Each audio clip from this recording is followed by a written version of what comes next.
GT Holidays, South India's #1 travel brand. You know you are special when you're with GT Holidays. தமிழ்நாட்டின் வளர்ச்சி பயணத்தில் ஒருவரையும் பின்தங்க விட மாட்டோம்.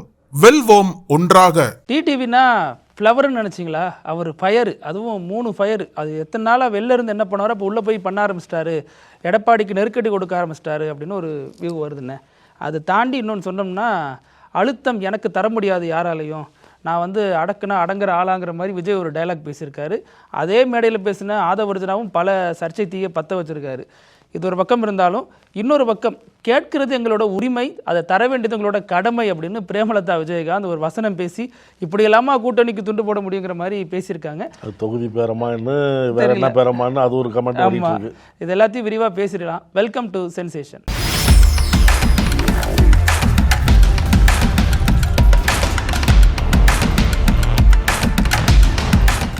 அண்ணா வணக்கம். வணக்கம். என்னண்ணே என்ன போயிட்டு இருக்குது? இது பரபரப்பாக பேசிகிட்டு இருக்காங்களே பிரேமலதா விஜயகாந்த். கேட்குறது எங்கள் உரிமை, கொடுக்குறது உங்கள் கடமை. நீங்கள் மட்டும் 170 நிற்கணும், நீங்கள் முதல்வராகிறதுக்கு நாங்கள் உழைக்கணுமா? அப்போ நாங்கள்லாம் என்ன, நாங்களும் விரும்பிய தொகுதிகளில் விரும்பின இடங்களில் நிற்கணும் அப்படின்னு அவங்க சொல்கிறாங்க. பேசும்போது 2011 குறிப்பிடுறாங்க.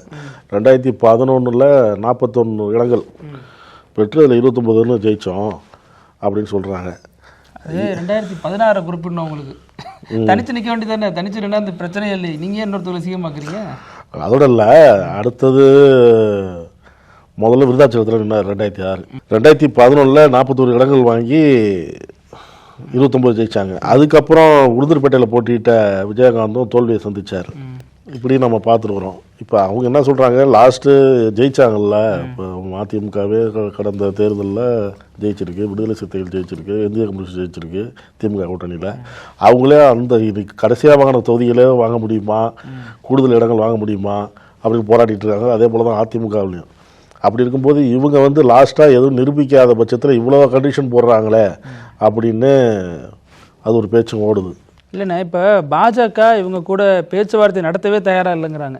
அந்த முடிவில் தான் வந்திருக்காரு பியூஷ் கோயல். இங்கே இருக்கிற என்டிஏ தலைவர்கள் அதான் பிளான் பண்ணியிருக்காங்க. ஆனால் பிரேமலதா விஜயகாந்த் கேட்கக்கூடிய தொகுதிகள்ங்கிறத தாண்டி ராஜ்யசபா சீட்டு வேணுங்கிறாங்க, ஒரு அமைச்சரவை பதவியும் கேட்குறாங்க. ஏதோ மளிகை கடைக்கு போய்ட்டு ஜாமான் கேட்பாங்களே, அதில் ஒன்று கொடுத்துருங்க, இதில் ஒன்று கொடுத்துருங்கிற மாதிரி எல்லாத்துலேயும் கேட்டோன்னே ஷாக் ஆகி தான் பியூஷ் கோயல் அவங்கள்ட்ட எதுவுமே பேசலை. அன்றைக்கி அதை பற்றி கேட்டப்போ கூட பியூஷ் கோயல் வந்து அதை பற்றி காதலே வாங்கலை. பிரேமலதா விஜயகாந்த் என்ன சொல்கிறாங்கன்னா, அதை பற்றி யாருமே என்ன சந்திக்கலை, யாருமே கூட்டணி பற்றி பேசலை அப்படிங்கிறாங்க. இப்படிலாம் கேட்குற வேகத்திலே அலறடிச்சுட்டு ஓடிடுறாங்க. இப்போ அந்த அம்மா பேசுகிறத வச்சு பார்க்கும்போது அதிமுக பக்கம் தான் அந்த சிக்னலை கொடுக்குறாங்க அப்படிங்கிற மாதிரி தோணுது. ஏன்னா நாங்கள் 200 தொகுதியில் ஜெயிப்போம்னு யார் சொல்கிறா? ஸ்டாலின் சொல்கிறாரு. அவங்க திமுக உறுதியாக சொல்கிறாங்க. 170 இடங்களில் தான் அதிமுகவே நிற்குது. அப்படிங்கிறப்ப அங்கே தான் சொல்கிறாங்க 12 தொகுதிகளும் ப்ளஸ்ஸு அவர் ராஜ்யசபா சீட்டு அப்படின்னு கேட்குறாங்க. முடிவு எடப்பாடி தான் எடுக்கணும். வேறு இன்னும் கட்சி வருது அப்படிங்கிறார் நயினார். இன்னும் ஒரு வாரத்தில் தெரியும். இருக்கிறது 2 ராஜ்யசபா சீட்டு. அவர் எத்தனை பேர் கொடுப்பாரு சீட்டு? இதோட ஜிகே வாசனுக்கு இல்லைன்ட்டாங்க. ஆல்ரெடி அவர் முடிய போகுது. அவரே அதனால சின்னம் கட்டு இது நிற்க போகிறாரு, ஏதோ பண்ணுறாரு அப்படிங்கிறாங்க. அது மாதிரி பிரேமலதா விஜயகாந்த் கொடுத்துட்டா கட்சியில் இருக்கிறவங்களை எப்படி சமாளிக்கிறது? இல்லை பாஜக வேறு ஏதாச்சும் 1-2 கேட்கும். ஆல்ரெடி டிடிவி தினகரன் அதில் 1 கேட்டு வச்சுருக்காரு அப்படின்னு அதிமுகவே ஒரு மாதிரி குழப்ப நிலையில தான் இருக்குது. இதில் நாடாளுமன்றத்தில் ஜெயிக்கல, நாடாளுமன்றத்தில் லோக்சபாவில் அதிமுக உறுப்பினர்கள் இல்லை, ராஜ்யசபாவிலேயாவது அதிமுக உறுப்பினர்கள் போகணும், அந்த ராஜ்யசபாவை யார்ட்டையும் கொடுத்துடாதீங்க அப்படின்னு அதிமுகவிலையும் நிறைய பேர் சொல்கிறாங்க. இப்போ ஒருத்தர் வந்துட்டாரு அதிமுக, ஒருத்தர் தர்மர், கடைசி ஆள் ஓபிஎஸோட ஆதரவாளர். அதனால அதிமுகவுக்கு இப்போ ஒரு ராஜ்யசபா எம்பி இருக்காரு. இப்போ எடப்பாடி இதுலேயும் ஒரு சிக்கலில் தான் இருக்குது. ஆமாம், இப்போ டிடிவி தினகரன் வேறு வந்த வேலையை ஆரம்பிச்சிட்டாரு அப்படிங்கிறாங்க. இதனால் வரைக்கும் அமைதியாக இருந்தார், அப்புறம் சகோதரர்னாரு, அண்ணன் எடப்பாடியார் அப்படின்னாரு. சரி மாறிட்டார் போருக்கு அப்படின்னு பார்த்தா வந்த அன்னிலேருந்து அதான் சொல்லிட்டு இருக்காரு. எடப்பாடி பழனிசாமி என்ன சொல்கிறார், அதிமுக தலைமையில் தான் ஆட்சி அமையும், பெரும்பான்மையான இடங்களை கைப்பற்றி ஆட்சியை பிடிப்போம் அப்படின்னு மோடி மேடையிலே எடப்பாடி பழனிசாமி சொன்னார். அதற்கப்புறமும் டிடிவி தினகரன் நான் வந்து சீட்டில் நான் எனக்காக சீட்டு கேட்கல, நான் வந்து போட்டியிட போகிறதில்ல, ஆனால் என் சார்பாக நிற்கக்கூடியவங்களுக்கு அமைச்சரவையில் இடம் தரணும், அமைச்சர் ஆகணும் அப்படின்னு மறுபடியும் ஒரு தீயை பற்ற வச்சுருக்காரு. இந்த மாதிரிலாம் தினகரன் வந்து செய்வார் அப்படின்ட்டு தான் மாணிக்கராஜா வந்து அதில் உடன்பாடு இல்லைன்ட்டு வெளில வந்துட்டார். அவர் சொல்லும்போது என்ன சொன்னார்? ஆமாம், அவர் சொல்லும்போது என்ன சொன்னார்னா, இவங்க அவங்க காலை வாருவாங்க, இவங்க காலை வாருவாங்க. யார்? அமமுக காரங்க அதிமுக காலை வாருவாங்க, அதிமுக காரங்க அமமுக காலை வாருவாங்க. இதான் நடக்குமே ஒழிய அங்கே வெற்றி பெறுறதுக்கான வாய்ப்போ வியூகமோ எதுவுமே கிடையாது அப்படின்னாரு. ஆனால் சகோதரர் அண்ணங்கிறாங்க, பழைய பகையெல்லாம் மூட்டை கட்டி வச்சிட்டோம், அதெல்லாம் பங்காளி சண்டை தான், எங்களுக்கு ஒரே நோக்கம் திமுக வீழ்த்துறது தான் அப்படிங்கிறாங்க. அப்போ அதெல்லாம் வெளியில தான் பேசிக்கிறாங்களா, இல்லை உள்ளே அப்படி தான்? அது போக போக தான் தெரியும் அப்படி என்னன்னு.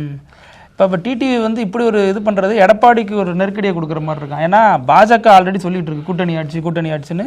மோடி கூட எடப்பாடி பழனிசாமி தலைமையில் ஆட்சிங்கிறத சொல்லலை. அந்த நெருக்கடியில் இருக்கிறப்ப மறுபடியும் இவர் ஏன் இல்லாத ஒன்றை பற்ற வைக்கிறாரு, அப்போ இவரோட திட்டம் தான் என்ன அப்படின்னு எடப்பாடியே குழம்பி இருக்கிறதா சொல்கிறாங்க. இப்போ டிடிவி தினகரன் சொல்கிறதுலையே இப்போ நான் நிற்க மாட்டேன், என் சார்பில் நிற்கிறவங்க, அது எங்களுடைய இயக்கம் அமமுக சார்பில் நிற்கிறவங்களுக்கு அமைச்சரவையில் இடம் வேணும். அமைச்சரவையில் இடம் வேணும்னா இவரே அமைச்சராகிடுவார். ஆமாம், இவர் வந்து ராஜ்யசபா சீட்லன்னு கேட்குறாரு. ராஜ்யசபா சீட்டு கேட்டு ஒரு மத்திய அமைச்சராகிறதுக்கு பிளான் பண்ணிட்டு இருக்காருல்ல சொல்கிறாங்க. ஆளாளுக்கு இப்போ ராஜ்யசபா சீட்டு மட்டும் இல்லை, மத்திய அமைச்சர் பதவி ஒன்று வேணும் கூட்டணிக்கு வர்றது. அதுலேயே என்னன்னா தினகரனுக்கு வந்து அதிமுக தரலையாம் ராஜ்யசபா சீட்டு, பாஜக தருதான். ஓ, எத்தனை பேர் தான் நான் தருவேன், இங்கே எங்கே இடம் இருக்கு? ஆமாம், இது வரைக்கும் யாருக்குமே வெளி மாநிலத்திலிருந்து கூட்டணி கட்சி தலைவர்களுக்கு எம்பி சீட்டு தந்ததில்லை, அதாவது ராஜ்யசபா தந்ததில்லை. அந்த ராஜ்யசபா முதல் முறையாக இவருக்கு தான் அந்த மாதிரி தராங்க. தமிழ்நாட்டில் ஆல்ரெடி ஃபுல் ஆயிடுச்சு, வெளி மாநிலத்திலிருந்து எடுத்து தராங்க அப்படின்னு ஒரு தகவல் அவரை பற்றி. ஒருவேளை இப்போ திமுக வென்றுச்சுன்னா இப்போ நான் நம்பி எடப்பாடி அன்னைக்கு வந்தது வேஸ்டாக போயிடும், அதனால எனக்கு அந்த உறுதியை கொடுங்கன்னு சொல்லி கேட்டு வாங்கியிருக்காராம். இவ்வளோ இறங்கி வர்றேன், எனக்கு ஏதாச்சும் செஞ்சு கொடுங்க இங்கே இல்லைனாலும் வெளியில். ஆமாம், இதில் இப்போ டிடிவி தினகரன் அன்புமணி ராமதாஸ் ஃபார்முலாவை, அதாவது அன்புமணி ரான் தான் சொல்லணும், அவர் ஃபார்முலாவை இவரு கையில் எடுத்திருக்காருங்கிறாங்க. என்ன அப்படின்னா அன்புமணி வந்து ராஜ்யசபா சீட்டு கேட்டிருக்காரு, ஆனால் அவரது மனைவி போட்டியிட போகிறாங்க அப்படின்னாங்க. கடந்த தேர்தலில் டிடிவிக்காக அவங்க மனைவி வந்து வாக்கு சேகரித்தாங்க, பிரச்சாரத்தில் ஈடுபட்டாங்க. அந்த அடிப்படையில் இப்போ அவங்க மனைவிக்கு தான் எம்எல்ஏ சீட்டு தரப்போறாரு, இவர் ராஜ்யசபா வாங்கிட்டு மேலே டெல்லிக்கு போக போறாரு அப்படிங்கிறாங்க. இவரும் அந்த ஃபார்முலாவை கையில் எடுத்துட்டாரா அப்படிங்கிற பேச்சும் போயிட்டு இருக்கு. இதில் ஒன்று சொல்ல விட்டுட்டேன், பிரேமலதா விஜயகாந்த் வந்து அந்த கூட்டணியில் அதிமுக பேச்சுவார்த்தை நடத்துகிறப்ப எங்களுக்கு வந்து பாமகவுக்கு அளவுக்கு சீட்டு கொடுங்க அப்படின்னு கேட்டிருக்காங்க. உங்களுக்கு என்ன சீட்டு இருக்கு, உங்களுக்கு என்ன பேக்ரவுண்ட் இப்போ இருக்கு, வாக்கு வங்கி என்ன இருக்கு? லாஸ்டாக தேர்தலில் சந்திச்சு பாமக 5 இடங்கள் வச்சிருக்கு. ஆமாம், அந்த பாமக வாக்கு வங்கி வச்சிருக்கு. அவங்க என்ன சொல்றாங்கன்னா உடைந்த பாமகவுக்கு இவ்வளோ தரீங்க, அதே அந்த அளவுக்கு ஈக்குவலாக எங்களுக்கு தாங்குங்கிறாங்க. அவங்க சொல்றாங்க திமுக கூட்டணியில் விசிகாவுக்கு எவ்வளோ கொடுத்தாங்களோ அதை நாங்கள் உங்களுக்கு தர்றோம் அப்படின்ட்டு இருக்காங்க. ஆனாலும் பேரம் படியாதனால தான் இன்னும் பிரேமலதா விஜயகாந்த் கோவத்திலே பேசிட்டு இருக்காங்க அப்படிங்கிற தகவலும் வந்துகிட்டு இருக்கு. அப்புறம் நேற்று விஜய் பேச்சை பார்த்தீங்களாண்ணே, அழுத்தம் இல்லைங்கிறாரு. ஆமா, அழுத்தமே இல்லை அப்படிங்கிறாரு. இந்த மூஞ்சை பார்த்தா அழுத்தம் கொடுக்குற மூஞ்சி மாதிரியா இருக்கு அப்படிங்கிறாரு. என்னை யாரும் மிரட்ட முடியுமான்னு வேற கேட்குறாரு. ஆனால் கேட்டுட்டு இவரை பற்றி தான் சொல்றாருன்னு பார்த்தா டக்குன்னு டைவடிச்சிட்டாரு. அப்படியே மக்களுக்கு அழுத்தம் இருக்கு அப்படின்ட்டாரு. இல்லை, அழுத்தம் இல்லை அப்படிங்கிற பட்சத்தில் ஜனநாயகம் படம் இன்னும் அதுக்கு ஒரு தணிக்கை எந்த ஒரு முடிவும் வரல. நாளைக்கு இந்த கேஸ் வருது, நாளைக்கு முடிவு வருதுங்கிறாங்க. அப்போ அதில் என்ன குறை அப்படிங்கிறது பேசியிருக்கணும்ல, அதை ஏன் பேசல அப்படிங்கிற கேள்வி வருது. ஆமாம், அது மட்டும் இல்லாமல் சிபிஐ வழக்கும் போயிட்டு இருக்கு. நீங்கள் வந்து பிஜேபி பற்றி இப்போவும் தொடமாட்டேன் அப்படின்னா எப்போ தான் தொடுவீங்க? உங்களை நேரடியாக அட்டாக் பண்ணுறாங்க பிஜேபி. 2 விஷயத்துலையும் பயங்கர நெருக்கடி தரதாக அவங்களே சொல்லிட்டு இருந்தாங்க. ஆனால் பாஜகங்கிற வார்த்தை மேடையில் நேற்று பேசின யாருக்குமே வரல. செங்கோட்டையனாச்சும் இந்த என்டிஏ கூட்டத்துக்கு ரொம்ப கம்மியான ஆட்கள் தான் வந்தாங்க, காசு கொடுத்து அழைச்சி வரப்பட்டாங்க. 1000 ரூபா காசு கொடுத்து அழைச்சிட்டு வந்தாங்க. இவங்க வந்து என்டிஏ கூட்டணி வெற்றி பெறும் சொன்னதுக்கு ஒருத்தர் கைத்தட்டல. ஆமாம், அப்படிலாம் பேசுனாங்க. அதில் வேற பார்த்தீங்களா செங்கோட்டையன் வேற ஒரு அறிவுரை வேற கொடுத்துருந்தாரு. எப்போ அந்த விசில் எடுத்துக்கொண்டு யார் காதலையும் ஊதிட்டு இருக்காது, தூங்குறவங்க காதில் ஊதாதீங்க, வயசானவங்க காதில் ஊதாதீங்க அப்படின்ட்டு பேசின உடனே அவருக்கு அடுத்து மாவட்ட செயலாளர் ஒருத்தர் வந்து பேசுறாருன்னு, அவர் இவருக்கு எதிராக பேசுறாரு. கூட்டத்திலே சலசலப்பாயிடுச்சு. ஏன்னா அவர் விசில் ஊதாதீங்கன்னு சொன்னப்பே பாதி பேருக்கு எங்க பிடிக்கல, நீ என்ன வந்து எங்களுக்கு ஆர்டர் போடுறது அப்படிங்கிற மாதிரி நிறைய விமர்சனம் உள்ளுக்குள்ளேயே அப்பயே எழுந்துட்டு இருந்துச்சு. அதுக்கப்புறம் ஒரு மாவட்ட செயலாளர் வந்து பேசுறப்ப இந்த மாதிரி விசில் ஊதக்கூடாது அப்படிங்கிறது விசிலை கொண்டு போய் மக்கள்கிட்ட சேர்க்கணும்னு துடிப்பாக இருக்கிற இளைஞர்களுக்கு கட்டுப்பாடு விதிக்கிற மாதிரி இருக்கு, அது இல்லாமல் இருந்தால் தான் ஃப்ரீயாக இருப்பாங்கன்னு நேரடியாக மேடையிலேயே செங்கோட்டையனோட கருத்துக்கு பதிலாக இன்னொரு கருத்தை சொல்கிறார். அதில் செங்கோட்டையன் முகம் மாடி போச்சு, என்னப்பா எங்கேயுமே மதிக்க மாட்டேங்கிறீங்க, நான் யார் தெரியுமா அப்படிங்கிற மாதிரி அவர் ஃபீல் பண்ணிகிட்டே உட்காந்துருந்தார். இப்போ விஜய் மேட்ருக்கு வந்தோன்னே விஜய் இவ்வளோ பேசுகிறாரு, இப்போ கூட பிஜேபி பற்றி பேச மாட்டாரா அப்படிங்கிற கேள்வி தான் எல்லாருக்கும் எழுந்திருக்கு. அங்கேயே தாவேக்கா உள்ளே 2 அடி அடிச்சா என்ன தலைவர், ஊரே அதை பற்றி பேசிட்டு ஏன் பேச மாட்டேங்கிறாரு அப்படின்னு கேட்குறாங்க எல்லாரும். விஜய் பேச மாட்டார் அப்படின்னு அதிமுக பதிலடி கொடுத்துருக்கு பார்த்தியா? ஆமாம், ஏன்னா முதல் முறையாக அதிமுக சீண்டி இருக்காருல்ல அவர் வெளிப்படையா. இது வரைக்கும் அரசியல் புரசலாக பேசிட்டு இருந்தாரு, இந்த முறை தான் திமுகவுக்கு ஈக்குவலாக வச்சு பேசியிருக்காரு. திமுக தீய சக்தினா அதிமுக ஊழல் சக்தி அப்படிங்கிறாரு, அடிமை சக்தின்னு வர பேசுகிறாரு. அதற்கு தான் அவங்க விமர்சிக்கிறாங்க அதிமுகவில். சரிப்பா ஊழல் சக்தினே வச்சுப்போம், உன் பக்கத்தில் இருக்கிற செங்கோட்டையன் யாரு, எங்கள் இதில் அமைச்சராக இருந்தவர் தானே, அப்போ அதிமுக ஊழல் சக்தி அவங்களுக்கு தெரியலையா?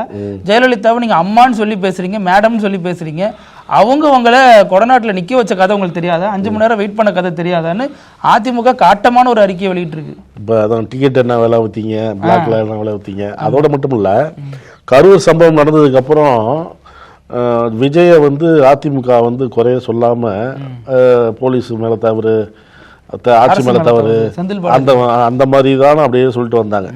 எந்த இடத்துலையும் விஜயை வந்து குறை சொல்லவே இல்லை, அந்த இயக்கத்தினரையும் நிர்வாகிகளையும் குறை சொல்லவே இல்லை. சொல்ல போனால் காப்பாற்றினாங்க. கடுமையாக பேசினார் விஜய்க்காக ஸ்டாலின் எதிர்த்து எடப்பாடி. அந்த மாதிரி காப்பாற்றிட்டு வந்தாங்க. விஜய் வந்தால் தான் பயிற்சி நாங்கள் நல்லா கொடுப்போம், ராஜேந்திர பாலாஜிலேருந்து உதயகுமார்லேருந்து நிறைய பேர் சொல்லிட்டு வந்தாங்க. இப்போ இதில் வந்து கரூர் சம்பவத்துக்கு நீங்களும் ஒரு காரணம் இல்லையா? இப்பதான் தெரியுது அதிமுக அப்படின்னு ஒரு வரி வந்துருக்கு. ஆமா, கிளிசரின் கண்ணீராச்சும் போட்டு போயிருக்கலாமே அப்படிங்கிறாங்க. நீங்க அது கூட போய் போட்டு கரூரை பார்க்கலையே அப்படின்னு அதிமுக இப்பதான் இந்த விமர்சனத்தையே முதல் முறையா வைக்குது. அன்னைக்கு எல்லாம் சொன்னாங்க அதிமுகவும் அந்த காலகட்டத்தில் விஜயை கடுமையாக எதிர்த்திருந்தா விஜயோட நிலைமையே வேற, சிபிஐக்கு பயந்துட்டு வாங்க முடிட்டு இருக்கீங்கன்னு சொல்றாங்க. அதுதான் விஜய்க்கு அந்த ஒரு சிக்கல்ல மாட்டிருக்காரு. தொடர்ந்து அதிமுக போட்டு இப்ப அடிக்க ஆரம்பிக்கிறது விஜய்க்கு ஒரு பலகீனம் அப்படிங்கிறாங்க. இது வரைக்கும் எம்ஜிஆருடைய வாக்கு வங்கி கொஞ்சம் அவருக்கு போகும்னு சொல்லப்பட்ட நேரத்தில் அதிமுக இப்ப சுதாரிச்சு அதற்கு எதிராக ரியாக்ட் பண்ண ஆரம்பிச்சிருச்சு. ரெண்டாவது அதுல விஜய் பேச்சுல வாக்கு போவே போவாதுங்கிறாரு தினகரன். இப்ப விஜய் எதிர்க்கிறார். இடையில விஜய் ரொம்ப ஆதரவா பேசிட்டு இருந்தாரு பாத்தீங்களா? அங்க தாவேக்கா போறாரு அப்படின்னு சொல்லப்பட்ட நேரத்துல, செங்கோட்டையன் இவர்கிட்ட பேசிட்டு இருக்காருன்னு சொல்லப்பட்ட நேரத்துல விஜய் முதல்ல வீட்டை விட்டு வெளில வர சொல்லுங்க, தேவையில்லாம அதிமுக தலைவர்களை விமர்சிக்கிறாரு அப்படிங்கிற மாதிரி அவர் ஒரு கருத்து சொல்றாரு. எம்ஜிஆர் ஆரம்பிச்ச கட்சி, அவர் வந்து எம்ஜிஆர் வந்து கோட் பண்ணி பேசுறாரு எல்லாத்துலயும். ஆனா எம்ஜிஆரோட கட்சி ஊழல் செஞ்ச கட்சின்னு சொல்றாரு, அது எப்படி ஏத்துக்கிறது அப்படின்னு செங்கோட்டையன் தினகரன் பேசுறாரு. இதுல விஜய் வந்து நேத்தி வழக்கம் போல திமுகவை அட்டாக் பண்ணியே பேசியிருக்காரு. திமுகவை அட்டாக் பண்ணுங்க, ஆனா உங்கள் நேரடி நெருக்கடியா கொடுக்குது பிஜேபி. அதை பத்தி ஒரு வார்த்தை கூட பேசல, ஒரு மூச்சு கூட விடல அவரு. அப்ப அதுவும் மறுபடியும் விமர்சனத்துக்குள்ளாகுது. எப்போதான் சார் இந்த பிஜேபியை நீங்க விமர்சிப்பீங்க அப்படின்னு எல்லாரும் எதிர்பார்த்துட்டு உட்காந்துருக்காங்க. அந்த அழுத்தத்துக்கு ஆளாயிருக்காரு. ஆமா, அதுதானே சொல்றாங்க. அவர் வந்து அழுத்தத்துக்கு ஆளாயிட்டாரு. அதை சொல்லியும் சொல்லாம போகணும், சொல்றதுக்கு பயமா இருக்கு, சொல்லாமலும் இருக்க முடியல, அழுத்தத்துல இருக்கேன் அப்படின்னு. அதனால லைட்டா பட்டும் போடாம சொல்லிட்டாரு அப்படிங்கிறாங்க. அதுவும் தாவேக்காவுக்கு விசில் சின்னம் கொடுத்துட்டாங்க ஃபுல்லா. அந்த ஒரு நன்றி கடனுக்காகவும் கொஞ்சம் அமைதியா இருக்காரு அப்படிங்கிறாங்க. கேட்டதை கொடுத்துட்டாங்க சொல்லி காட்டுறாரு மேடையில். ஆமா, அங்க ஒருத்தர் வந்து உங்களை விரும்பினவர் இருக்கிறாரு, எல்லாம் நம்புற மாதிரியா இருக்கு. அவர் வந்து விஜயோட ஃபேனா, அவர் கையெழுத்து போட்டு கொடுத்துட்டாரா. 234 தொகுதிக்கும் இது பண்ணிட்டாங்களாம். இல்ல இன்னொன்னு வேற சொன்னார் பாருங்க. இதுல விஜய் வந்து டெல்லிக்கு போறப்ப அங்க இருக்கக்கூடிய ஹிந்தி லேடிஸ்லாம் நிறைய பேர் ஓடி வந்து மதராசி இவங்க கூட போட்டோ கிடைக்குமாலாம் கேட்டாங்க விஜய. அவங்களுக்கே தெரியும் அப்படின்னாங்க. கொஞ்ச நேரம் கழிச்சு பார்த்தா அதோட இன்னொரு வீடியோ ட்ரெண்ட் பண்றாங்க சோசியல் மீடியாவில். அதுல சீமான் அப்படிதான் பேசியிருக்காரு. நான் டெல்லிக்கு போறப்ப 2-3 துணை ராணுவ படையெல்லாம் சுத்தி வளைச்சிட்டாங்க, கூட இருந்த தம்பி எல்லாம் பயந்துட்டாங்க, அப்புறமா என்னன்னு விசாரிச்சான்னு தெரியுது அவங்க எங்கூட போட்டோ எடுக்க வந்துட்டாங்கன்னாரு. இதை கூட காப்பி அடிப்பீங்க அப்படின்னு ஆதவுக்கு எதிராக ஒரே விமர்சனம். சொல்ல முடியாது. இப்போ ஆதவ் சொல்றதை பார்த்தீங்கன்னா விஜய் டெல்லி சட்டமன்றத்திலையும் போட்டுக்கிடுவார்னு நினைக்கிறேன். டெல்லி சட்டமன்றத்தில் வாய்ப்பு இருக்குண்ணா, அவங்க பிஎம்ஆ தான் ஆவாங்கன்னு நினைக்கிறேன். இது வந்து சின்ன தேர்தல் நினைச்சிட்டு இருக்காங்க. இன்னொரு விஷயம், ஆதவ் பேசும்போது திமுகவுக்கு அடியாளாக இருக்கீங்க அப்படின்னு திருமாவளவன் குரலற்றவர்களின் குரலாக அவர் வந்து எவ்வளோ பாடுபட்டிருக்கிறாரு, எவ்வளோ பாடுபட்டு எவ்வளோ தேர்தலை சந்திச்சு இந்த இடத்துல வந்து அவர் நின்றுருக்கிறாரு. அதோட மட்டும் இல்லை, கூட்டணியில் இருந்தாலும் ஒரு பாராளுமன்ற தொகுதி 2 சட்டமன்ற தொகுதியில்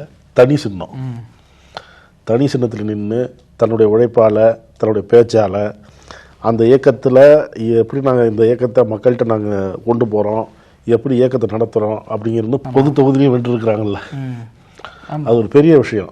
இதை போய் ஒரு மூத்த தலைவர், ஒரு பெரிய ஒரு இயக்கம், இத்தனை வருஷம் அந்த இயக்கம் வந்து இருந்துகிட்டு இருக்கு, அதை நம்பி எத்தனை பேர் இருக்கிறாங்க, சர்வசாதாரணமாக அந்த வார்த்தையில் வர்றார். ஆமாம், விசிகால வெறும் 20 பேர் தான் இருக்காங்க அப்படின்னு தலைவரோட சேர்த்து அது சொல்லிட்டு அதுக்கப்புறம் விளக்கம் அதை விட பெருசாக கொடுக்குறாரு. நான் அப்படி சொல்லவே இல்லை, 20 பேர்னது திமுக ஆதரவாக 20 பேர் செயல்படுறாங்க அப்படின்னாரு. அந்த வீடியோ தெளிவாக சொல்லுது. இவர் என்ன சொல்கிறாருன்னா, திருமாவளவன் 20 பேர் அந்த கட்சியில் இருக்காங்க, அவங்க கட்சியில் இருக்கிற எல்லாரும் தாவேக்காவுக்கு வந்துட்டாங்க, குறிப்பாக தலித் மக்கள் ஒடுக்கப்பட்ட மக்கள்லாம் வந்துட்டதா தான் ஒரு பேச்சு இருக்கு. ஆனால் பார்க்குறப்பயே மொழியை பிடுங்கிடுவாங்க திமுகன்னு சொல்லிட்டு இவங்களே என்ன பேசுகிறாங்கன்னா, பார்த்துட்டு இருக்கிறப்ப பெரிய பொய்யா ஒன்று சொல்கிறாங்க. அதுதான் வந்து ஏற்றுக்கொள்ள முடியாதா இருக்குது. ரெண்டாவது, நன்றி விசுவாசம் ஒரு மனுஷனுக்கு வேணாமா அப்படின்னு ஒரு தெரியாமலையோ நீங்கள் திமுகலேருந்து வெளியில் வந்து விடுதலை சிறுத்தைகள் கட்சியிலையும் பயணம் பண்ணிருக்கீங்க. நீங்கள் போய் பெரிய பொறுப்பு கொடுத்துருக்குற, ஆமாம் பெரிய பொறுப்பு கொடுத்துருக்குறாரு. நீங்கள் போய் அவ்வளோ பெரிய தலைவரை அடியாள்னு சொல்லலாமா அப்படிங்கிறது தான் கேள்வி. ஆமாம், அவர் அடியால் இவனு விசிகாவினர் இப்போ பெரிய அளவில் ட்ரெண்ட் பண்ணுறாங்க. நாக்கு அடக்கி பேசுங்க, யாரை பற்றி பேசுகிறேன்னு தெரிஞ்சு பேசுங்க அப்படின்னு கடுமையான விமர்சனம். ஆனால் என்ன இன்னொரு விமர்சனம் இன்னொரு பார்வையில் எழுது அப்படின்னா, இப்போ விசிகாவினர் இவர் பேசுகிறதுக்கு சோசியல் மீடியாவில் மட்டும் ரியாக்ட் பண்ணுறாங்க. கொஞ்ச நாளைக்கு முன்னாடி ஆராசா ஒரு கருத்து சொன்னார் அப்படின்னு பொது வழியிலே பேசி பெரிய பிரச்சனையெல்லாம் ஆர்ப்பாட்டத்தில் இறங்கினாங்க. அப்போ திமுகவை சார்ந்தவங்க ஒன்று பண்ணால் பெரிய அளவில் விசிகா ரியாக்ட் பண்ணுது. அதே இங்கிருந்து போன ஆதவர்ஜுனா பெரிய அளவுக்கு வன்மத்தை கக்கனா கூட விசிகா லைட்டாக கடந்து போதே ஏன் அப்படிங்கிற விமர்சனமும் சோசியல் மீடியாவில் பேசப்பட்டுட்டே வருது. இன்னும் அதுக்கான எதிர்ப்புகள் வந்து அதிகமாக இருக்கணுங்கிறாங்க. ஆமாம், இதில் எதிர்வினையை வந்து அதிகமாக காட்டி இருக்கணும் அவருக்கு. இது வளர்த்த கடா மாரில் பயசுகிற மாதிரி அவர் வந்தோடனே இவ்வளோ பெரிய பொறுப்பு கொடுத்து ஆதவர்ஜுனாவுக்கு அழகு பார்த்தார். அவர் எதை பயன்படுத்தணுமோ பயன்படுத்திட்டு அழகாக வெளில போயிட்டு இப்போ விஜய் திருமாவளவனே பேசுகிறார். இதே கதி தான் நாளைக்கு விஜய்க்கு வரும் அப்படிங்கிறாங்க. அவர் இன்னைக்கு காலையில் நம்ம நேர்காணல் எடுத்தோம். திமுக எம்எல்ஏ எழிலன் அவர்களை, ஆயிரம் விளக்கு சட்டமன்ற தொகுதி உறுப்பினர். அவர் சொன்னார், ஒரு கொள்கையை உள்வாங்கி ஒரு இயக்கத்தில் பயணித்து அந்த இயக்கம் வளருவதற்கும் தான் வளருவதற்கும் அதுலேயே இருக்கணும். அப்படி இருக்கிறவங்க நடைமுறை பேச்சு ஒரு மாதிரியா இருக்கும். இந்த இயக்கம் இல்லைன்னா அந்த இயக்கம், அந்த இயக்கம் இல்லைன்னா இந்த இயக்கம், மாறி மாறி போகிறவங்களுக்கு அந்த இயக்கத்தின் மீதும் அந்த இயக்க தலைவர்கள் மீதும் அந்த கொள்கை மீதும் பெருசாக ஒன்றும் பற்று இருக்காது, ஈடுபாடும் இருக்காது அப்படின்னாரு. அது வந்து ஆதவுக்கு பொருந்தும் அப்படிங்கிறது தான் செய்தி. இல்லைண்ணா, இவர் விசிகாவில் இருந்த பொழுது துணை முதல்வராக ஒரு தலித் வரணும்னு சொல்லிக்கிட்டே இருப்பார். இப்போ அந்த குரல்லாம் எங்கே போணுச்சு? இப்போ தாவேக்கால இருக்காரு, அங்கேயும் சொல்ல வேண்டியதான் எத்தனை தலித்துகளுக்கு ஒரு அதிகாரம் வாங்கி கொடுத்தாரு, அல்லது துணை முதல்வராக ஒரு தலித்தை கொண்டு வருவாங்களா தாவேக்கா அப்படிங்கிறதுலாம் விமர்சனத்துக்குரியது தான். அப்போ இங்கே இருக்கிறப்போ ஒரு பேச்சு, அங்கே இருக்கிறப்போ ஒரு பேச்சு அப்படிங்கிறது தான் அவருடைய வாடிக்கையாக இருக்குது. இதில் திரும்பவும் சொல்லிட்டார், உள்ளுக்குள்ளே சதி செய்ய பார்த்தாங்க. அந்த புத்தக வெளியீட்டு விழா, அம்பேத்கர் புத்தக வெளியீட்டு விழா நடக்கிறப்ப என்னை பிரித்து சதி செய்யலாம்னு நினச்சாங்க, அதை நான் முறியடிச்சேன் அப்படிங்கிற மாதிரிலாம் திரும்ப சொல்லியிருந்தார். இப்போ ஆதவோட நடவடிக்கை அதை தான் ப்ரூவ் பண்ணுது. இது மாதிரி தான் பண்ணிட்டு இருக்காருன்னு. இதில் இன்னொரு பக்கம் அருண்ராஜ் இருக்கார்லண்ணே அந்த கட்சியில், அவர் மூலமாகத்தான் அதிகாரிகள் எல்லாருமே விஜயை தொடர்பு கொண்டு பாஜகவோட வந்துருங்க வந்துருங்க வந்துருங்கன்னு தொடர்ந்து நெருக்கடிக்கு கொடுத்துக்கிட்டே இருக்காங்க. இப்போ விஜய் என்ன பண்ணிட்டாரு, பாஜகவோட போனால் அது ஆயுசுக்கும் நமக்கு நம்மளே வச்சுக்கிற சூனியம், அது நம்ம எதிர்த்து நிற்கிற மாதிரியாச்சும் நின்றுடுவோம் அப்படிங்கிற அடிப்படையில் ராகுல் காந்தி அவங்க கூட பேசிட்டு தான் இருக்காரு. இனிமேல் அவங்க அதிகாரிகள் பண்ணால் ஃபோன் எடுக்காதீங்க அப்படின்னு அருண்ராஜுக்கு இன்ஸ்ட்ரக்ஷன் கொடுத்துருக்காராம். அது ஒரு கூடுதல் தகவலாக இருக்குது. அப்போ அந்த சிலபஸ்லேருந்து வெளியில் போனான்னு ஓபிஎஸ்க்கு ஏதோ புது பதவி, ஏதோ ராஜ்யசபா சீட்டோ அல்லது ஏதோ ஒன்று பேசிட்டு ஏதாவது தகவல் வருது. இது அப்போலேருந்து பேசுகிறாங்க. அவரை தவிர எல்லாரும் பேசிட்டு தான் இருக்காங்க. அவர் மட்டும் தை பறக்கட்டும், தை முடியட்டும்ட்டாரு. இப்போ ஆமாம், ஓபிஎஸ் மாதிரியே இன்னொன்றுக்கும் சொல்லிடுங்க, இவங்க பாஜக விஜயதரணி அவங்க ரொம்ப அப்செட்டில் இருக்காங்களாம். எத்தனை நாள் தான் இப்போ கட்சியில் சேர்ந்து 2 வருஷம் ஆக போகுது. அவங்க எம்எல்ஏ சீட்டுக்காக காத்திருக்காங்க. எம்எல்ஏ சீட்டு தரலை அப்படின்னா வேற கட்சிக்கு ஜம்ப் ஆகிற மைண்ட் செட் வந்துட்டாங்களாமே. எம்எல்ஏ சீட்டு கிடைக்குங்கிற நம்பிக்கையில் அவங்க இருக்கிறாங்க. ஆனால் கிடைக்காத பட்சத்தில் இன்னொரு கட்சி போகணுமா அப்படிங்கிறதுல அவங்க சிந்தனை இல்லை. அது மட்டும் நல்லா தெரியுது. ஆனால் கிடைக்கும் அப்படிங்கிற நம்பிக்கையில் அவங்க இருக்கிறாங்க. ஓபிஎஸை பொறுத்த வரைக்கும் ஆளுநர் பதவி நிச்சயம் அப்படிங்கிறாங்களாம். ஆளுநர், ஆமாம். அது நான் என்னங்க எடப்பாடி கூடவும் சேர்த்து வைக்க மாட்டேங்கிறீங்க அப்படின்லாம் போய் கேட்டிருக்கிறாரு. நான் என்ன பண்ணுறது, எடப்பாடி ஒத்துக்கல, தினகரனை ஒத்துக்கிட்டாரு, உங்களை ஒத்துக்கிட்டா அப்படின்னு பாஜக தலைமை கை விரிச்சிருச்சான். இந்த பக்கம் திமுக பக்கம் போகிறாரு அப்படின்லாம் சொல்கிறாங்க. அதிமுக உருவானதே திமுக எதிர்ப்பு அப்படிங்கிறதுல தான். கலைஞர் எதிர்ப்பு, திமுக எதிர்ப்பு அப்படிங்கிறது தான். அதில் முதலமைச்சராக இருந்துட்டார். மற்றவங்க போகிறாங்க, அவங்க எம்எல்ஏவாக இருந்தாங்க, அமைச்சராக இருந்தாங்க, அதை பற்றி பிரச்சனை இல்லை. இவர் முதலமைச்சராகவே இருந்துட்டார். இவர் போனால் சரியாக இருக்குமா அப்படின்னு சொல்லி அது அவர்கிட்டயே சில பேர் சொல்லிட்டு இருக்கிறாங்க. என்ன சொல்றாங்கன்னா பாஜக சேர்ந்துருங்க, ஆளுநர் பதவி தரோம் அப்படிங்கிற மாதிரி சொல்றாங்க. அதுதான் அது ஒண்ணுதான் ஓடிட்டு இருக்கு. இவர் என்ன நான் இது இத்தனை நாளா இப்படியே இருந்துட்டு ஒரு பதவி இல்லாம என்னுடைய சீனியருக்கு இப்படி இருக்கேன் அப்படின்னு ஒரு மிகவும் வருத்தப்பட்டு இருக்கிறாரு. ஏதாச்சும் எடுக்கணும், மடியில இருந்து பாக்கெட்ல இருந்து எடுக்கணும், எதுவுமே இல்லாம இருந்தா கடைசியா கூப்பா கஸ்டன் வரைக்கும் போய் விஜய் கட்சியில சேர்ந்துட்டாங்க.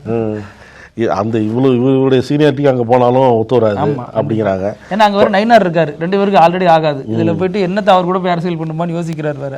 இப்போ அவருக்கு இருக்கிறது ஒரே ஒரு டிமாண்ட் என்ன வைக்கிறாருன்னா, எப்படியாவது ஏதாவது ஒரு பதவி கொடுங்க, கௌரவமாக அங்கீகரிங்க, சும்மாவே இருக்க முடியாது. இப்படியே இருந்தா என்ன நம்பி இருக்கிற 1-2 போயிட்டு தர்மர் முதல் கொண்டு போயிட்டாரு. ஒரே ஒரு எம்எல்ஏ ஐயப்பன் மட்டும்தான் இருக்கிறாரு. அதோட இல்ல யாராவது ஒரு 4 பேர் இருப்பாங்கல்ல, அவங்களுக்காவது நம்பிக்கை கொடுக்கணும். அதனால ஏதோ ஒரு பதவி கொடுங்க, ஆளுநர் பதவியாவது கொடுங்க அப்படின்னு ஒரு கேட்கிறாரு. அவங்களும் தலையாட்டிட்டு இருக்கிறாங்க. பாஜக தேமுதிக டீல் பண்ற மாதிரி தான் ஓபிஎஸ் டீல் பண்ற மாதிரி தெரியுது. அவங்களே கண்டுக்க மாட்டேங்கிறாங்க. இந்த பாஜக மேலிட பொறுப்பாளர் பியூஷ் கோயலை பொறுத்த வரைக்கும் அவரை சந்திக்க நேரம் கேட்டு ரொம்ப நேரம் காத்திருந்த ரவீந்திரநாத்துக்கு ஒரு அப்பாயின்மெண்ட்டே தரல. திரும்பி வந்துட்டாரு. பாஜக ஓபிஎஸ் நிம்மியாலும் ஒரு பெரிய பொருட்படுத்துமாங்கிறது கேள்வியாக தான் இருக்கு. அது ஒரு கேள்விதான். அவர்கிட்ட என்ன இருக்கு? அந்த ஓட் பேங்க்கு தான் டிடிவி தரப்போகிறாரு. அப்போ இவர் என்ன எதுல தனித்துவம் வாய்ந்தவருங்கிறத யோசிக்க தானே செய்வாங்க. அது ஓபிஎஸ் ஒரு தெளிவான தைரியமான முடிவு எடுத்தாதான் தெரிய வரும். மற்றபடி இது பாஜக கையிலயோ மற்றவங்க கையிலயோ இல்லை. ஓபிஎஸ் என்ன முடிவு எடுக்கிறாரு, அந்த அமைதியை கலைத்து ஒரு தைரியமான முடிவு அவர் எடுக்கிற பட்சத்துல தான் எந்த ஒரு முடிவும் அவருக்கு கிடைக்கும். முதல்ல தை பறக்கட்டும் சொல்றேன்னாரு, அப்புறம் தை முடியல சொல்றேன்னாரு, அப்புறம் தை முடியட்டும்னாரு. அதுக்குள்ள கட்சியே முடிஞ்சிருச்சு. ஒரே ஒரு எம்எல்ஏ, இவர் ஒரு எம்எல்ஏ, 2 எம்எல்ஏ தான் இந்த கட்சியில இருக்காங்க. அவர் கூட அவரே கட்சியே இல்லைன்ட்டாரு. அது வேற அடுத்த பிரச்சனை. இதுக்கிடையில ரஜினி வைரமுத்து சந்திப்புல வைரமுத்து ஒரு ட்வீட் போட்டிருக்காரு. ஆமாண்ணா, அது என்ன வட மாநிலத்தில் என்ன நடக்க போகுது வேற சூசகமானு சொல்லியிருக்காரு. அது வெளிப்படையா என்ன சொல்றான்னு தெரிய வரல. மாற்றம் தெரியும். இவங்க 2031 41 வரைக்கும் மோடி தான் அப்படிங்கிறாங்க. ஆமா, என்ன மாற்றம் வந்துடுன்னு புரியவும் இல்லையே. ஏன்னா அங்க ரொம்ப ஸ்ட்ராங்கா இருக்காங்க வட மாநிலத்துல. ஒருவேளை வட மாநிலத்துல இங்கிருந்து போய் யாரும் ஜெயிச்சிருவாங்களோ நம்ம ஊர்ல இருந்து, அதுக்கான ஏற்பாடுகள் எதுவும் நடக்குதா என்னன்னு தெரியல. அது கொஞ்சமாவது சூசகமா ரஜினியோ இல்ல வைரமுத்தோ சொன்னாதான் தெரியும். அடுத்து அதான் தெரிய வரும். இதில் மோடி வந்து அவ்வளோ பலகீனமா இல்லை, பாஜகவும் அவ்வளோ பலகீனமா இல்லை. அதனால பாஜக பொறுத்த வரைக்கும் பெரிய மாற்றம் வருங்கிறது தெரியல. ஒருவேளை மகாராஷ்டிராலையோ அல்லது வெஸ்ட் பெங்கால் மாதிரியான இடங்கள்லையோ தான் மாற்றம் வர வாய்ப்பு இருக்கு. அதை எதாவது சூசகமாக சொல்றாங்களான்னு புரியல. இந்த ராமதாஸ் என்னதான் முடிவில் இருக்காரு? ஏன்னா அவருடைய ஆதாரமாக அவர் நம்பிட்டு இருக்கிற பெரிய நம்பிக்கையான மாம்பழம் சின்னமும் என்டிஏ கூட்டத்தில் பின்னாடி பேனரில் போட்டுக்கிட்டாங்க. இன்னொரு பக்கம் பாமகவின் நிறுவன தலைவரே அன்புமணி தான் அப்படிங்கிற மாதிரிலாம் பேசியிருந்தாங்க. இப்போ இது எல்லாமே பாஜக இவர் கையகப்படுத்திடுச்சு. இன்னொரு தரப்புல பாஜக ராமதாஸை கொண்டு வரணும்னு நினைக்கிற நேரத்தில் ராமதாஸ் திமுகவோட பேசிட்டு இருக்காருலாம் சொல்றாங்க. ஒரு மாதிரி குழப்பமா மேகமூட்டமாவே இருக்கு. அந்த திமுகவோட பேசிட்டு இருக்காங்க செய்தியும் வருது, அதை புறந்தள்ள முடியாது. அதே நேரத்தில் திருமாவளவனை குறித்து செய்தியாளர்கள் கேட்டிருக்கிறாங்க. நான் 14 வருஷத்துக்கு முன்னாடி என்ன சொன்னோன்னே அதே தான், திருப்பி அதே தான் சொல்றாங்க. உள்ள வர முடியாதுன்னு சொல்ல பாமக பாஜக இருக்கிற இடத்துல நாங்கள் போக மாட்டோம் அப்படின்னு திருமாவளவன் சொல்லியிருந்தாரு. நாங்கள் கொள்கை ரீதியாக தான் அப்படின்னு சொல்கிறாரு. அதே போல் இப்போவும் அதே தான், 14 வருஷத்துக்கு முன்னாடி என்ன சொன்னோமோ அதே தான், அதுதான் திருப்பி அவர் சொல்கிறார். அப்படின்னா என்ன, பாஜக பாமக இருக்கிற இடத்துல இருக்க மாட்டோம் அப்படிங்கிறத அவர் சொல்ல வர்றாரு. ஏதோ நிர்வாகிகள்லாம் திமுக நிர்வாகிகள்லாம் திருமாட்ட பேசுகிறாங்க. இல்லை, அது இப்போ திமுகவே வன்னிய சமூக மாவட்ட செயலாளர்கள் அமைச்சர்கள் இருக்காங்கல்ல, அவங்கள்ட்ட வந்து இது எப்படி, அங்கே என்ன நிலவரம், கிரவுண்டில் என்ன நிலவரம், ராமதாஸ் சேர்த்துக்கலாமா வேணாமா அப்படின்னு அவங்கள்ட்ட ரிப்போர்ட்டு கேட்டிருக்காங்களாம். அவங்களும் ரிப்போர்ட் கொடுக்க போகிறாங்களாம். அதை வச்சு தான் முடிவு எடுப்பாங்க அப்படின்னு சொல்கிறாங்க. இல்லை, பாமக நிர்வாகியாக இருக்கிற எம்எல்ஏ இருக்கிற அருள் இருக்கார்ல, அவர் வந்து ஐயா ராமதாசனுடைய வளர்ப்பு பிள்ளை தான் திருமாவளவன் அப்படிலாம் சொல்லியிருந்தார். அதற்கடையில் ஜிகே மணி கூட திருமாட்ட பேச ட்ரை பண்ணாரு அப்படிங்கிறாங்க. இன்னொரு தரப்புல திருமாவுக்கு ஒன்றும் அவ்வளோ பெரிய கோபம் இல்லை, ஆனால் இது ஜெல்லானா கூட களத்தில் தொண்டர்கள் ஜெல்லாக மாட்டாங்க. இத்தனை நாள் இந்த அரசியலை வந்து அவரே அந்த அரசியலுக்கு எதிராக இருக்கிற மாதிரி ஆகிடும். அந்த ஒரு நெருக்கடி திருமாவுக்கு ஏற்பட்டுரும். அதனால திமுக எவ்வளோ சமாதானப்படுத்தினாலும் திருமாவே நினைச்சாலும் இதில் செய்ய முடியாத சிக்கல் இருக்கு அப்படிங்கிறாங்க. அதையும் நினைச்சு தான் திருமா கொஞ்சம் விலகி போறாரு. அரசியல் இதெல்லாம் நடக்கலாம். ஆமா, நேற்று வரைக்கும் அடிச்சிருந்த டிடிவியும் எடப்பாடி ஒன்னா சேர்ந்துட்டாங்க. ஆனால் இவங்க கொள்கை ரீதியான அரசியல் பண்றோம் அப்படிங்கிறப்ப அது எப்படி ஒத்து வரும், என்ன மாதிரி நடக்கும் அப்படிங்கிறத பொறுத்து தான் பார்க்கணும். அப்புறம் நிகழ்ச்சியினுடைய கடைசி பகுதி என்ன, இப்படி இல்லாமல் நடக்கும் அப்படின்னு இந்த வினோத செய்தியில் 2 வயசு குழந்தை ஒன்றுக்கு ஒருத்தர் ஆசையாக முத்தம் கொடுத்துருக்காரு. அந்த முத்தம் அந்த குழந்தையோட கண் பார்வையே பறிச்சிருச்சு. அப்படியா? ஆமா, என்ன சொல்லுவாங்க பொதுவாக முத்தம் கொடுத்தா எச்சில் படரும், அதில் வியாதி வரும்பாங்க. ஆனால் மருத்துவ ரீதியாக சொல்லுவாங்க எச்சில் முத்தம் கொடுத்தா அந்த பெற்றோருடைய நம்பிக்கை, பாசம், அன்பு எல்லாம் அந்த குழந்தைக்குள்ள கடத்தப்படும் அப்படின்னு ஒரு விஷயம் சொல்லுவாங்க. அந்த நபர் வந்து உறவினராக தான் இருக்கிறாரு. ஹெர்பஸ் வைரஸ் அப்படின்னு ஒரு வைரஸ் இவர் அந்த எச்சில் பட்டு அந்த குழந்தைக்கு பரவி அது இடது பக்க கண் பார்வையை பறித்து பெரிய அளவுக்கு பிரச்சனையை ஏற்படுத்திடுச்சு இந்த பிள்ளைக்கு. அந்த குழந்தையோட அம்மா என்ன சொல்றாங்கன்னா, அது மாதிரி யாரும் குழந்தைக்கு இந்த மாதிரி முத்தம் கொடுக்காதீங்க, இந்த வேதனை எங்களால் தாங்க முடியலன்னு கண்ணீர் மல்க ஒரு பதிவே போட்டிருக்காங்க. ஒரு முத்தம் இவ்வளவு மோசமான பின்விளைவுகளை ஏற்படுத்துமா அப்படிங்கிறதும் சமூக வலைதளங்களில் இப்போ வாத பொருளாக மாறிட்டு இருக்கு. அந்த குடும்பமே கண்ணீர் விட்டு கதறிட்டு இருக்கிறதையும் பார்க்க முடியுது. 2 வயசு குழந்தைக்கு முத்தம் கொடுக்குறாருன்னு சொல்ல ஆரம்பிச்சோடனே அவர் ஏதோ தவறான எண்ணத்தில் கொடுக்குறாருன்னு நினச்சிக்கிட்டேன். ஆனால் கேட்கும்பொழுது என்னதான் அன்பு இருந்தாலும் இந்த மாதிரி செய்தி கேட்டதுக்கப்புறம் இனிமேல் அந்த மாதிரி செயல்கள்லாம் செய்ய வேண்டாம் அப்படிங்கிறது தான் தோணுது. நமக்கு தான் தெரியும் நம்ம உடம்போட பிரச்சனை இல்லை, அதை போய் குழந்தை மேலே பாய்ச்சி பாவம் அது வாழ்க்கை எதிர்காலத்தையே பலியாக்கிட்டாங்க. பேசலாம் மறுபடியும் ஒரு நிகழ்ச்சியில். நன்றிண்ணா. நன்றி. நக்கீரன் டிவிக்கு சப்ஸ்கிரைப் செய்யுங்கள். உங்கள் ஆதரவே எங்கள் பலம்.